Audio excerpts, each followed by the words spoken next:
Vou tomar a liberdade de começar fazendo aqui uma homenagem. Eu recebi há pouco Água se Planta. Isso aqui, inclusive, está em comemoração a esse momento de ecologia, de orgânicos, de merenda escolar e tudo mais. Mas a quem emplacou esta frase, que é uma sentença, é uma jovem mulher de 96 anos. Para nós, a minha geração, eu que já estou lá no Cabo da Boa Esperança, ela teve um significado extraordinário, porque foi uma das primeiras vozes da América Latina a nos impregnar do sentido profundo do solo, da água, do alimento, do orgânico. Então, a Ana, que está viva até hoje e ainda ativa, a Ana Primavesi, que está agora sendo homenageada em vários e vários momentos no Brasil, do significado que tem a gente respeitar, valorizar figuras históricas como esta. 96 anos, com esta vitalidade, e obras decisivas que influenciaram milhares e milhares de pesquisadores, de agrônomos, de técnicos agrícolas, mas, enfim, de homens e mulheres com sensibilidade para a celebração da vida. Cultivando Água Boa, na verdade, ele é evidente que, quando criamos o programa em 2003, nós agasalhamos algumas iniciativas que já existiam na Itaipu, mas procuramos ampliá-las e, principalmente, construir um programa que pudesse, à luz, na época das conexões, quem sabe inspirados em Capra, de fazer muitas conexões. E partindo de uma questão elementar. Eu participei, por exemplo, vou ter que confessar aqui, viu, Miriam? Eu participei do movimento dos atingidos da barragem de Itaipu. Era um movimento chamado Justiça e Terra. Não era tanto contra a hidrelétrica, era mais contra a injustiça nas indenizações. E a oportunidade que eu não esperava um dia estar na Itaipu, com um diretor-geral como Jorge Miguel Samek, com quem militamos em tantas frentes e movimentos sociais, desde a luta estudantil contra a ditadura, e a oportunidade foi uma oportunidade como aquelas que sabemos todos o significado que tem a oportunidade. A oportunidade é rara na vida de todos nós, e ela passa tão rápido que às vezes a gente nem consegue se aperceber. Mas a oportunidade também implica numa irmã gêmea dela, que é acelerar o fazer. E é nesse sentido que, puxa, não é possível que a gente não tenha condições de fazer diferente naquilo que, coerentemente, nós dizíamos. Um empreendimento não pode ser uma obra, de um lado, marciana, que, de repente, né, ou um paraquedismo, e que não se conecta com todo o seu entorno, onde ela influencia e sofre influência. Mas, em segundo lugar, também, como é que esse olhar já era um olhar de empresa cidadã, que nós estávamos discutindo, num planejamento estratégico, situacional, pensando numa empresa cidadã e olhando 30 anos à frente. Isso que se deu durante mais de 105 dias, em que a gente trocava o pneu com o carro andando, porque tínhamos que continuar o dia a dia da empresa, mas, ao mesmo tempo, com esse olhar estratégico. E é evidente que isso fez uma mudança profunda, com todo o corpo funcional, envolvendo comunidades do entorno, de como é que nós podíamos, em sendo uma empresa cidadã, sair de uma política que, quem sabe, de maneira muito pontual, quando fazia, repassava recursos para outros agirem. E os recursos todos temporários. Enquanto estava irrigando, aquilo crescia, ou acontecia. Parava ao final de um segundo ano, ou primeiro ano até de um convênio, desaparecia. Então, começam a acontecer, portanto, algumas modificações no que nós poderíamos chamar de estruturantes.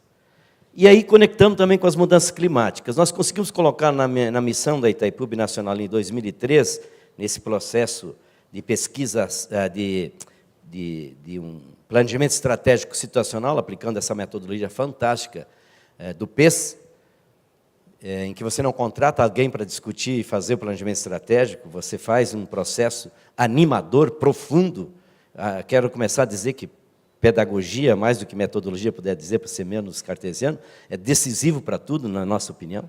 Resumo da história. Fizemos com que também a gente pudesse trazer a inclusão social e produtiva, que era um compromisso que vínhamos para uma gestão de um momento político diferente no Brasil. E aí claro, para fazer as conexões com as mudanças climáticas, né, é evidente que implicava em nós trabalharmos de novo esses nexos todos. E eu não vou, isso aqui todos temos ciência, não preciso, né, me dedicar, mas havia também um apelo. Se o maior ativo de uma empresa hidrelétrica é a água, como é que nós podíamos compreender que a água não era um reservatório? Porque é um problema. Você, normalmente, tem até um trabalho intenso no reservatório. Mas a pergunta que nós colocamos, o que é o reservatório? O reservatório é o pé. Porque o corpo e a cabeça não estão nem nos vizinhos do reservatório. Estão nas nascentes. Estão nesse processo da bacia hidrográfica, a unidade de planejamento da natureza. Vou aproveitar que o vice-presidente da ANA colocou aqui, nós somos os que advogam de que nós tínhamos que mudar a geopolítica por uma biopolítica. E a microbacia, a bacia hidrográfica, os comitês gestores, os governantes, a sociedade, nós precisamos construir essa cultura da biopolítica, que é a política da vida, no seu sentido mais profundo, amplo e estruturante. E é nesse sentido que talvez a biocivilização seja o caminho que teremos que buscar. Então, como eu falei na introdução, não vou repetir, mas tem tantos estudos, tem tantos alertas, mapas, manifestações, documentos.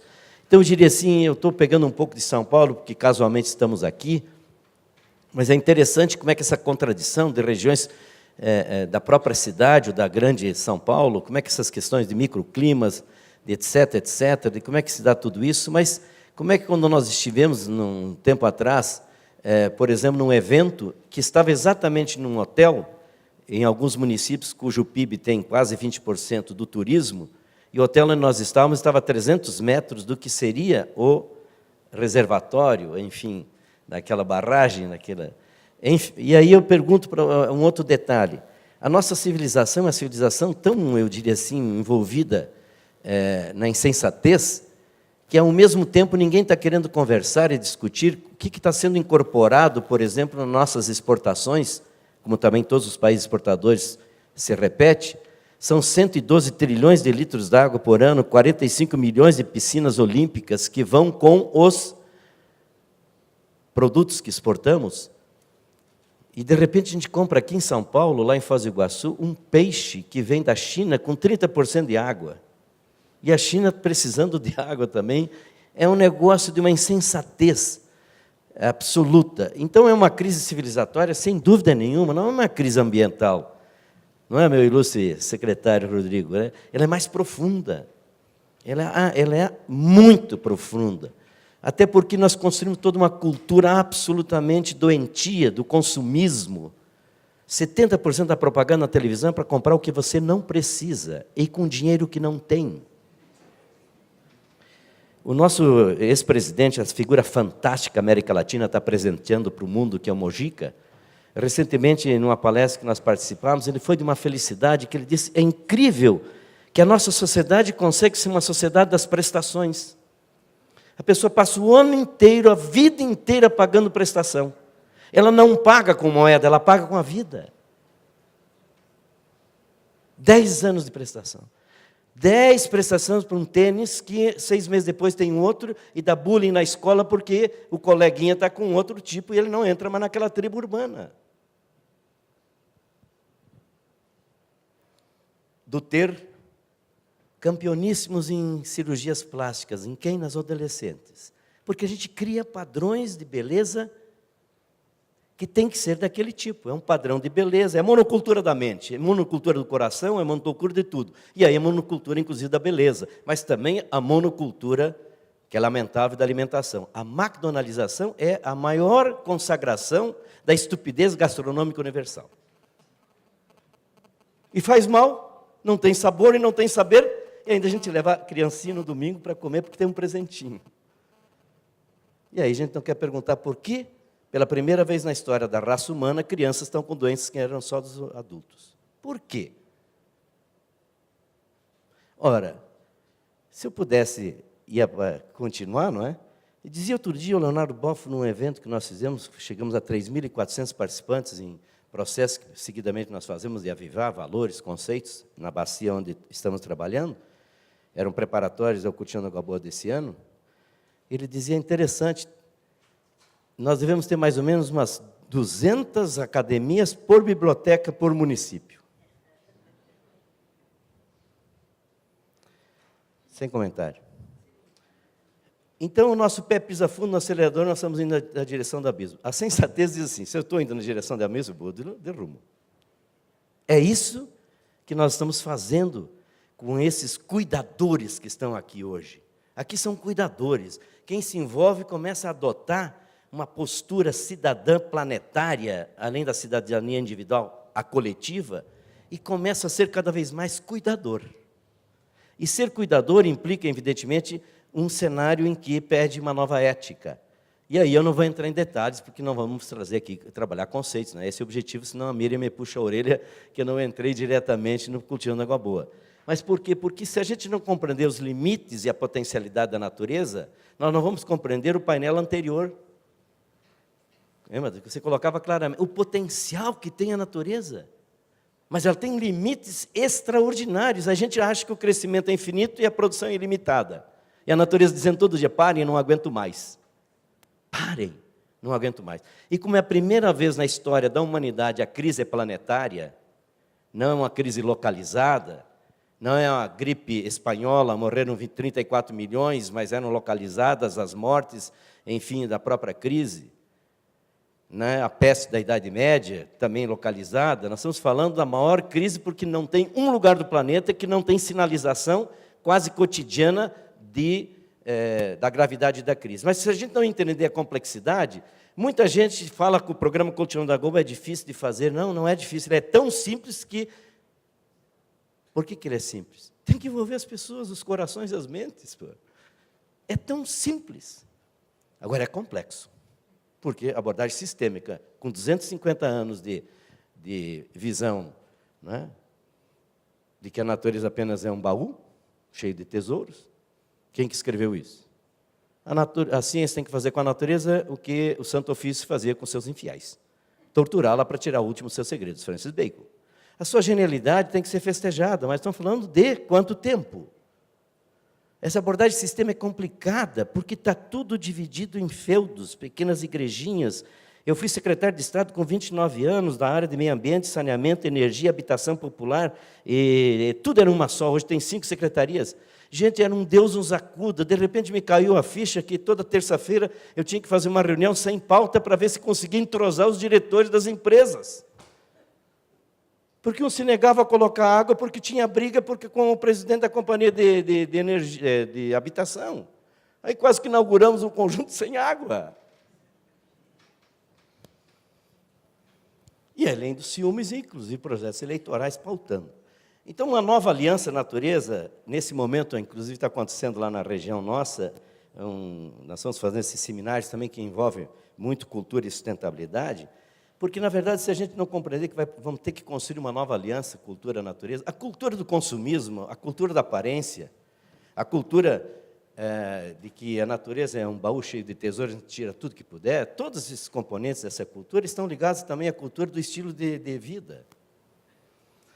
Quais são as crenças, os valores, os sentimentos, conceitos? Vamos lá. Então, por isso, a gente precisa ter claro que vamos ter que construir profundamente uma nova aliança cultura-natureza. Mas isso vai criar uma nova economia. E aí é complicado. Uma economia de baixo carbono, até para começar, que é um passo, né? Eco. Mas é interessante como é que nós conseguimos ser safados, né? Desculpe essas expressões, eu sou meio... alguns amigos falam, você tem alguns momentos de lucidez. Não, eu tenho momentos de lucidez, é diferente. Então, eu quero dizer, por que isso? Gente, como é que você constrói uma economia nomos, ecologia. E simplesmente nós transformamos a economia numa deusa e tudo mais, principalmente o meio ambiente, Satanás. Mas isso implica também numa nova cultura política, mas também uma revisitação na ciência e tecnologia. E, evidentemente, isso vai colocar uma ética de sustentabilidade em todos os campos na política. Então, vamos lá. Agora, entrando diretamente, são 20 programas, 65 ações, esses aqui são os parceiros. Isso aqui não são pessoas físicas, são entidades, organizações, etc., que estão representadas nos comitês gestores, nos coletivos educadores, que vamos falar em seguida. Portanto, é um processo muito de cogestão.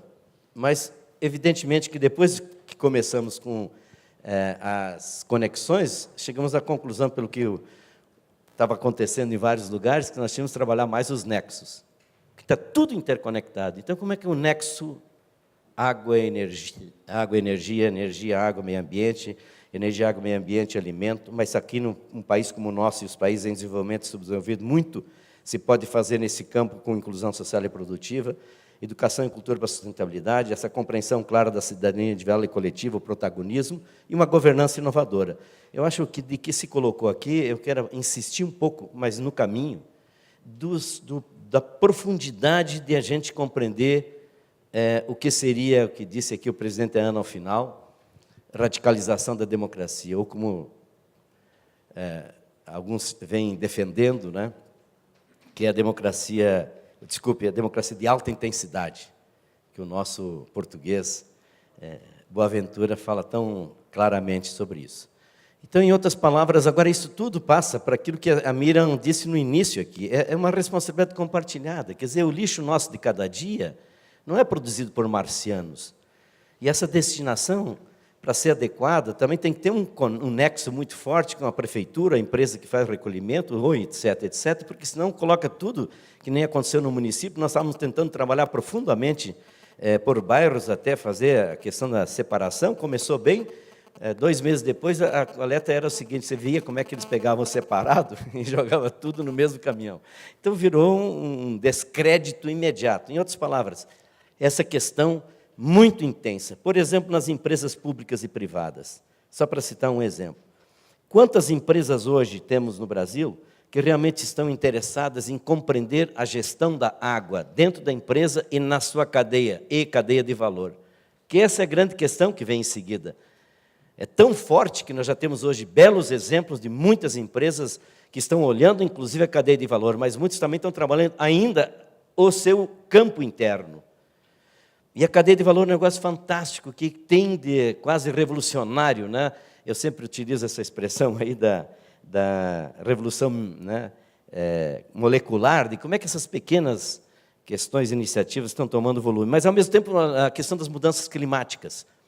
Quer dizer, mudanças climáticas, a questão das mudanças climáticas e a gestão empresarial, as mudanças climáticas e toda a cadeia. Mas, ao mesmo tempo, a questão da gestão da água interna. Como é que é o reuso da água, ou o pouco uso da água? Eu quero dizer com toda sinceridade, não vou fazer aqui nenhuma crítica. Quanto é que São Paulo reusa e reaproveita da água? Quantos por cento? Aí você vai em Singapura, que um ano anterior ao nosso prêmio, Singapura ganhou o prêmio, tem 42% de reuso, reaproveitamento e reciclagem. 42%. Então, é preciso que a gente possa compreender que essas providências, elas implicam essa responsabilidade, e que não pode ser por lei. Desculpem, a lei é importante. A grande, extraordinária sacada está em fazer além da lei. A opção de uma empresa, de um empresário, a opção de uma escola, a opção de fazer mais do que está na lei. É muito pouco a lei.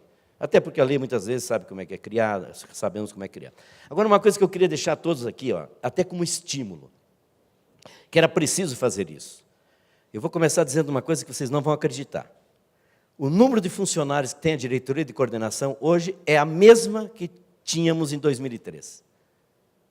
Aumentou um pouco mais, o nosso orçamento aumentou. Mas até hoje o orçamento do Cotidiano do Água Boa dentro da Itaipu não dá um traço. Eu não posso dizer que dá 0,5% do orçamento, não dá. Dá 0,30%, não dá. Mas o grande papel que precisamos discutir mais é que qualquer organização, pública ou privada, sociedade civil de modo geral, se tiver a vontade, a disposição, a sacada de buscar a articulação, articular as forças. Mas se você não articula as forças, passando para os articulados o fazer, você tem que estar junto, é com. Isso muda profundamente. Quando algumas empresas até grandes do Brasil foram nos perguntar, mas como é que vocês estão fazendo isso? Aquilo que eu falei há pouco. Se a gente não está repassando recursos, nós estamos fazendo juntos. É diferente. Só que a gente não coloca R$1 se não tiver mais 1 ou 2. Aí muda a conversa. Quando nós começamos o programa, nós tínhamos gente que chegava a esfregar as mãos, dizendo, agora sim, Itaipu, maior gerador de energia do Brasil, vai ter dinheiro a Bangu. E aí, vamos lá, queremos trabalhar junto. Aí disse, olha, mas é... Ou um monte de gente trazendo seu projetinho de braço do braço. Só de universidade, eu recebi 11 universidades, em menos de 90 dias que estava lá, cada um com o seu projeto. Eu querendo estágio, ou querendo fazer uma pesquisa sobre XY, que tinha um artigo para a revista não sei aonde, porque tinham complementar como coordenação de um pós-graduação. Eu disse, gente, nós estamos tentando um programa estruturante, vai ter lugar para todo mundo, precisamos muito de vocês. Alguns viraram a cara no início, ficamos quase um ano, às vezes, meio em desconforto, e hoje, na verdade, nós temos 65 convênios feitos com universidades. Mas você não sabe como é difícil. Sabem, sim. Mas, ao mesmo tempo, como é que compartilha sonhos? Isso é fundamental, não é prato feito.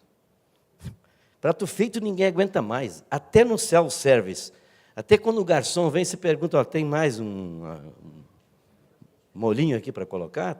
Uma massinha aqui traz mais queijo? Não tem mais prato feito. E ainda mais com a sociedade que nós temos, com os fenômenos mediáticos que estamos vivendo. É outra fase da humanidade. E aí, evidentemente, somar esforços e dividir responsabilidades. Vamos lá. Então, abordagem sistêmica, com ampla participação. Aí está a governança inovadora, não vou entrar em detalhe em conceitos, mas aqui um exemplo concreto, vou acelerar, portanto, a questão da metodologia ou da pedagogia. Por quê? Porque a gente foi para a microbacia. Essa outra coisa que foi, não é que foi por acaso, a gente tinha vivido a experiência de trabalhar um pouco em bacia hidrográfica. Ouvíamos muita gente. A bacia hidrográfica, muitas vezes, trabalha numa escala que não aterriza muito no cotidiano das pessoas.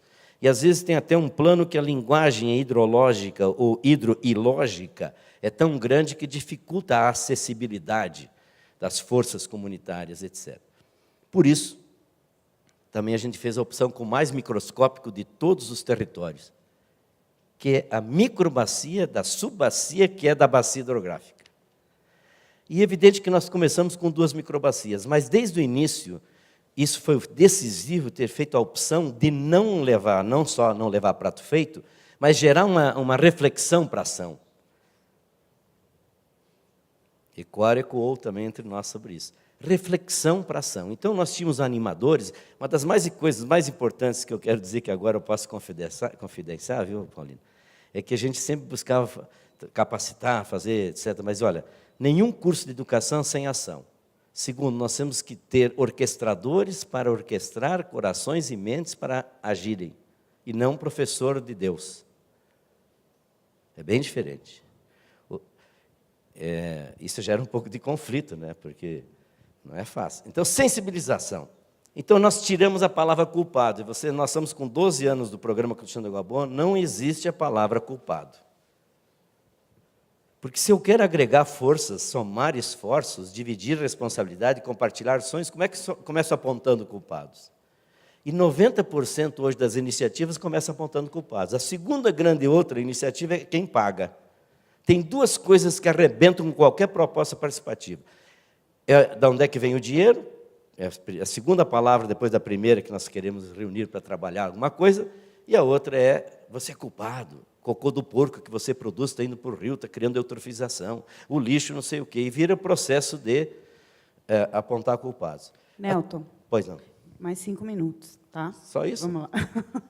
Então, vou acelerar. Vamos. Cada município tem um comitê gestor e tem um coletivo educador. As oficinas do futuro, só aqui que a gente fala em dinheiro. Aí sempre tem um pacto das águas por microbacia, não é um pacto das águas do município. Assinatura de convênios e todo ano tem avaliação de todas as ações.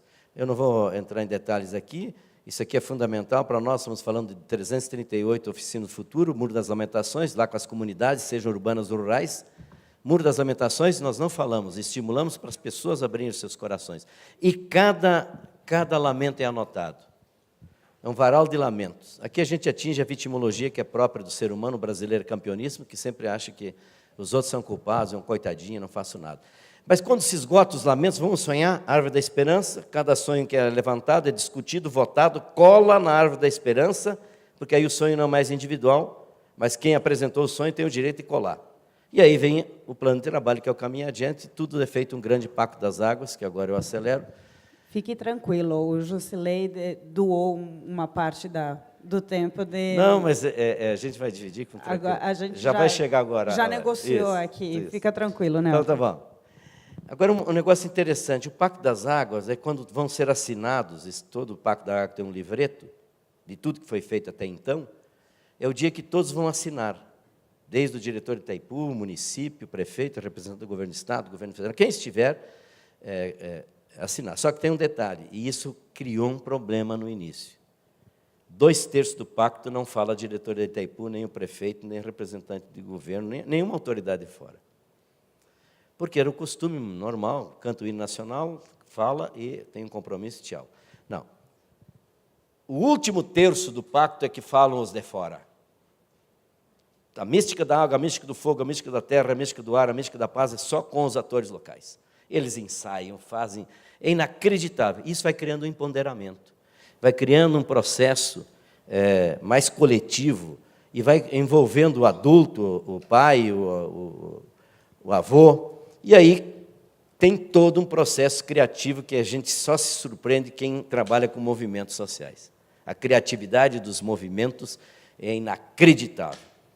É por isso que, desde que eu fui secretário de Estado, eu sempre dizia, olha, o lugar que você fica autoritário é no gabinete, neurótico, e de vez em quando faz alguma coisa, mas burocrático, sim. Então, sai do gabinete. Tem que ter, claro, mas eu digo assim, a tendência é... Bom, resumo da ópera. Com isso, a gente tem um excelente resultado no que diz respeito às manifestações culturais, etc., etc. E aí tivemos surpresas agradáveis de mulheres disseram, aqui quando tem coisa boa, tem festa de igreja, tem casamento, tem que ter bolo. Então, um bolo tamanho, a microbacia, etc. Nelton, a educação. Conta do Pacto pela Água que você passou, mas eu acho que é importante você falar desse compromisso que é assinado, né? O Pacto pela Água, que tudo culmina com esse compromisso que todo mundo tem que participar dessa assinatura, né? O Pacto das Águas recupera as reuniões de sensibilização, os comitês gestores e, principalmente, as oficinas do futuro, porque o pacto é aquele plano de trabalho chamado Caminho Adiante, que está inspirado na Cara da Terra, que é uma forma de aterrissar com os documentos planetários, e a Agenda 21. Como é que, na verdade, o pacto é um momento em que todos vão firmar, nós vamos fazer o que nós decidimos. Aí está já um dado concreto de democracia de alta intensidade. Não é o diretor da Itaipu ou o técnico da Itaipu que diz, olha, a eutrofização, olha o lixo, quer dizer, não é isso, não. Há um plano de trabalho, e esse plano de trabalho que é assinado, então, no dia do pacto, que é quando, na verdade, todos assinam, as autoridades, os moradores, crianças, todos. E, evidentemente, isso vai construindo uma relação também de confiança e de corresponsabilidade, que é decisivo para trabalhar com comunidades, etc. Se você não construir relações de confiança, você não vai poder fazer também um trabalho de corresponsabilidade. E é por isso que, acelerando então, eu não vou poder falar de toda a educação, porque eu pediria, já que nós temos aqui a Iracema, eu sempre disse para ele, cuidado de atravessar essas ruas, viu? Eu sempre dizia, cuidado de atravessar essa Iracema, né? A Iracema é uma das grandes companheiras que desde o início do programa tem participado, mas ela é de Foz do Iguaçu e é uma das líderes do comitê gestor e do coletivo educador.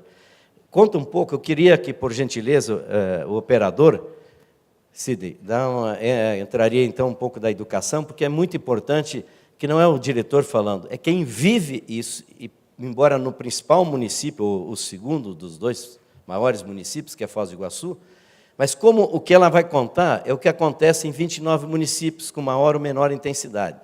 Por favor, Iracema.